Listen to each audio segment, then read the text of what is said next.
Channel subscribe చేసుకోకపోతే దయచేసి subscribe చేసుకోండి, ఛానల్ని ఆదరించండి. ఇక నేను చెప్పేది ఓన్లీ ఎడ్యుకేషన్ పర్పస్, కానీ ఇదంతా అయిపోయినటువంటి చార్టు. అయిపోయిన చార్టుని ఎవడైనా అనాలిసిస్ చేయగలుగుతాడు. బట్ ఏంటంటే ఏదో ఒక పాయింట్ అన్నా కొంతమందికి అర్థమవుతుంది అనే ఉద్దేశంతో చెప్తున్నాను అనమాట. సో ఇక పాయింట్లోకి వెళ్దాం. చూడండి, ఈరోజు మార్కెట్ అనేటువంటిది చాలా అంటే చాలా వేగంగా పైకి వెళ్ళిపోయింది అనమాట. దీనివల్ల చాలామంది ప్రాఫిట్స్ అనేటువంటివి వచ్చి ఉంటాయి. ఎందుకని వచ్చి ఉంటాయి అని అంటే, ఇది న్యూస్ అనేటువంటిది ఉన్నది కాబట్టి ఆర్బీఐ వాళ్ళు రెపో రేట్ని బాగా తగ్గించారు. 25% తగ్గిస్తారు అని ఎక్స్పెక్ట్ చేశారు.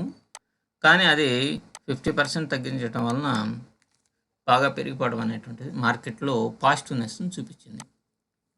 కాబట్టి మనం ఎట్లా ట్రేడింగ్ అనేటువంటిది చేయాలి. నేను సిపిఆర్ని ఒక్కోసారి సపోర్ట్ కోసం సిపిఆర్ని వాడుతూ ఉంటాం. ఎందుకంటే దీన్ని మనం వాడాల్సిన రీతిలో కనుక వాడితే సిపిఆర్ అనేటువంటిది చాలా అంటే చాలా బాగా మనకు పనిచేస్తుంది కాబట్టి. సో ఆ ఉద్దేశంతోనే సిపిఆర్ని ఎక్కువగా ప్లాన్ చేస్తూ ఉన్నాం. యాక్చువల్గా మన ముందే న్యూస్ ఏమైనా ఉన్నాయేమన్నా అబ్జర్వేషన్ చేయాలి. ఇక్కడ చూడండి, ఈ క్యాండిల్ కింద అంటే ఇది సిపిఆర్. ఈ సిపిఆర్ రెడ్ క్యాండిల్ పడింది కాబట్టి ఇక్కడ నుంచి తీసుకొని ఇక్కడ దాకా మనం హోల్డ్ చేయొచ్చు. కానీ న్యూస్ అనేటువంటిది ఉన్నది కదా. న్యూస్ ఉన్నప్పుడు దాదాపుగా 9:50 10 గంటలప్పుడు మనకి న్యూస్ అనేటువంటిది బయటకు వచ్చింది. సో అక్కడి నుంచి మార్కెట్ ఎట్లా రియాక్ట్ అవుతుంది ఏంటి అనేటువంటిది మనం గమనించుకోవాలి. సో న్యూస్ అనేటువంటిది పాజిటివ్గా వచ్చింది కాబట్టి, పాజిటివ్గా వచ్చినా వెంటనే కొనేయకూడదు. ఇక్కడ ఉన్నటువంటి లెవెల్స్ని బేస్ ఆల్గారిథం అనేటువంటిది, అంటే ఎన్ఎస్సిలో ఉండేటువంటి ఆల్గారిథం బేస్డ్గా మార్కెట్స్ అనేటువంటి మూవ్ అవుతూ ఉంటాయి. కాబట్టి ఇక్కడ ఏముంది, ఇది ఒక మంచి బులిష్ క్యాండిల్ అనేటువంటిది వేసింది. మళ్ళీ దీని పైనే కదా మనం ఎంట్రీ అనేటువంటి తీసుకోవాల్సింది. కానీ ఇక్కడ మరలా వెనక్కి వచ్చేసేసి మంచి బులిష్ క్యాండిల్ ఎక్కడ వేసింది, ఇక్కడ వేసింది. ఇక్కడ కానీ మనం తీసుకుంటే ఇక్కడ ఏమన్నా ఎంట్రీ అవుతుంది, ఇక్కడ ఏమైనా స్టాప్ లాస్ అవుతుంది.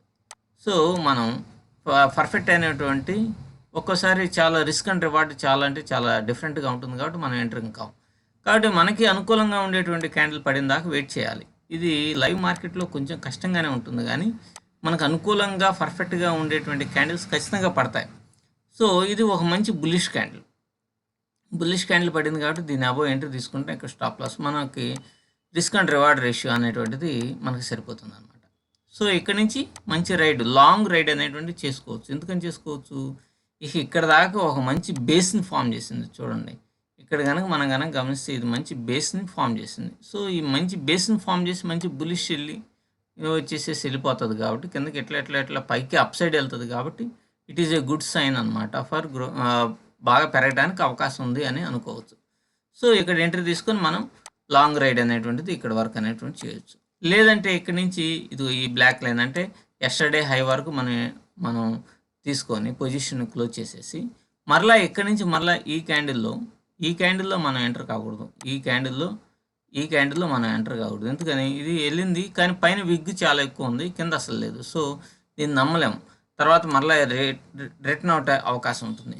సో ఇది చూడండి, ఈ క్యాండిల్ కొంచెం మంచి బులిష్ క్యాండిల్ కాబట్టి మళ్ళీ ఇక్కడ ఎంట్రీ అనేటువంటిది తీసుకొని ఇక్కడ స్టాప్ లాస్ చేసుకొని మళ్ళీ దీని వరకు రైడ్ చేయొచ్చు.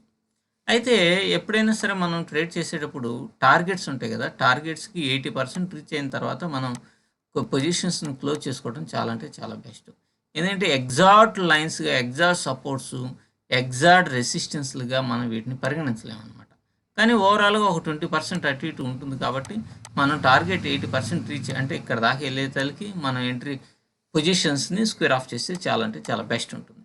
సో మీరు అంటే కొత్తగా ట్రేడింగ్లోకి ఎంటర్ అయ్యేటువంటి వాళ్ళు సిపిఆర్ని ఉపయోగించి ప్లానింగ్ అనేటువంటిది పక్కాగా కనుక చేసుకుంటే మంచి రిజల్ట్స్ వస్తాయి. 1 or 2 days మనం ఫెయిల్ కావచ్చు, కానీ లాంగ్ రన్లో మంచి రిజల్ట్స్ అనేటువంటి రావడానికి బాగుంటుంది. So thank you very much.